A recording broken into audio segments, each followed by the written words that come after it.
তেল আবিবের দাবি, ইসরায়েলের হামলার লক্ষ্যবস্তু শুধুই হিজবুল্লাহর ঘাঁটি। তবে হামলায় সশস্ত্র গোষ্ঠীটির শীর্ষ নেতাসহ বহু সাধারণ নাগরিকের মৃত্যু হয়েছে। জীবন রক্ষায় ঘর ছেড়ে পালাচ্ছেন হাজার হাজার মানুষ। বাড়ছে আহাজারি।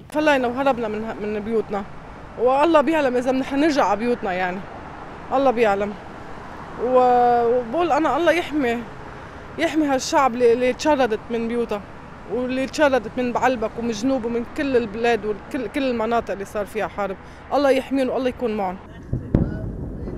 হিজবুল্লাহ প্রধান হাসান নাসরাল্লাহকে হত্যার পরও থেমে নেই নেতানিয়াহু বাহিনীর আগ্রাসন।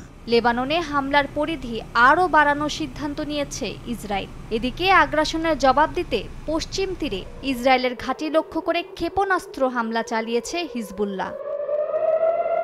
নাসরুল্লাহ হত্যার প্রতিশোধ নিতে তেল আবিবের বিমানবন্দরে ক্ষেপণাস্ত্র নিক্ষেপ করে হাউতি বিদ্রোহীরা। জাতিসংঘের অধিবেশনে অংশ নিয়ে ফেরার সময় নেতানিয়াহুকে হত্যা চেষ্টার দাবি করে ইয়েমেনের সশস্ত্র গোষ্ঠীটি। তবে ক্ষেপণাস্ত্রকে ভূপাতিত করার দাবি করেছে ইসরায়েলের সেনাবাহিনী। নাসরুল্লাহর ত্যাগ বৃথা যাবে না বলে সতর্ক করেছে হাউতি বিদ্রোহীরা।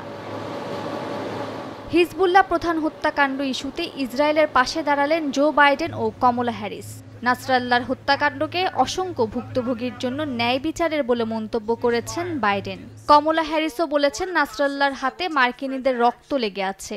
হাসান নাসরাল্লাহর মৃত্যু মধ্যপ্রাচ্যের ক্ষমতার ভারসাম্য পরিবর্তন করে দেবে বলে মন্তব্য করেন ইসরায়েলের প্রধানমন্ত্রী।